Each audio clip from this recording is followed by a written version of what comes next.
The Ultimatum has cemented itself as Netflix's juiciest dating show ever, with To a Crazy launch, shocking reveals, a wedding, and a kid on the way.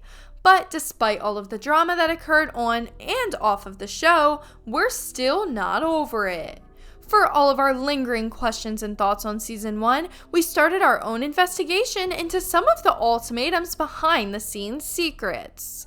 During paired interviews, the Ultimatum stars Madeline, Colby, Alexis, Hunter, April, Shanique, and Randall spilled the beans on everything that happened after the camera stopped rolling, and even a few things that didn't make the final cut.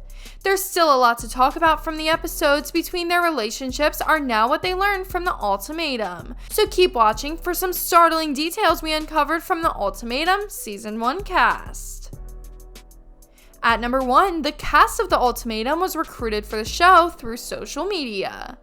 Yes, you heard that right. In contrast to the typical approach of casting calls for TV shows, the cast of The Ultimatum argues that the Netflix series recruits in a unique way.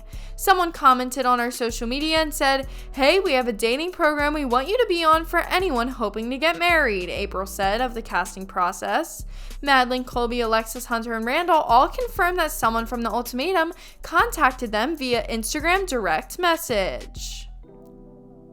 At number 2, the cast weren't told they'd be dating other people's partners before the filming started. Randall claims that he and Shanique were given very little specifics about the Ultimatum, which was formerly titled The Awesome Couples Project, before filming, before beginning the casting progress. I had absolutely no notion of what the premise was.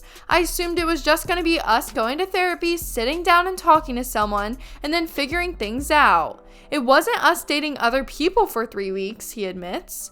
Randall claims that while some members of the cast were informed about the show's premise, he was under the notion that they would be speed dating.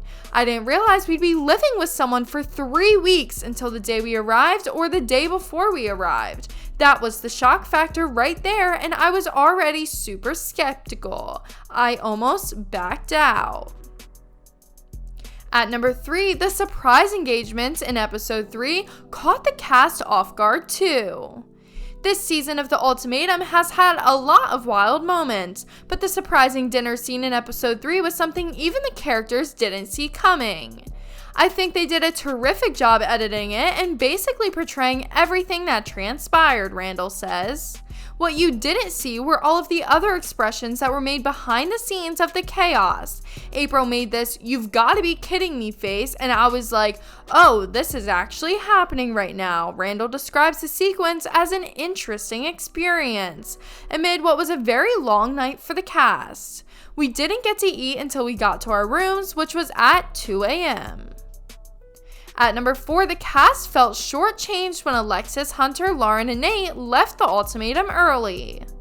Following the unexpected proposals in episode 3, both couples left the show, leaving only Ray, Zay, Shanique, Randall, April, Jake, and Colby, and Madeline to marry on the social experiment.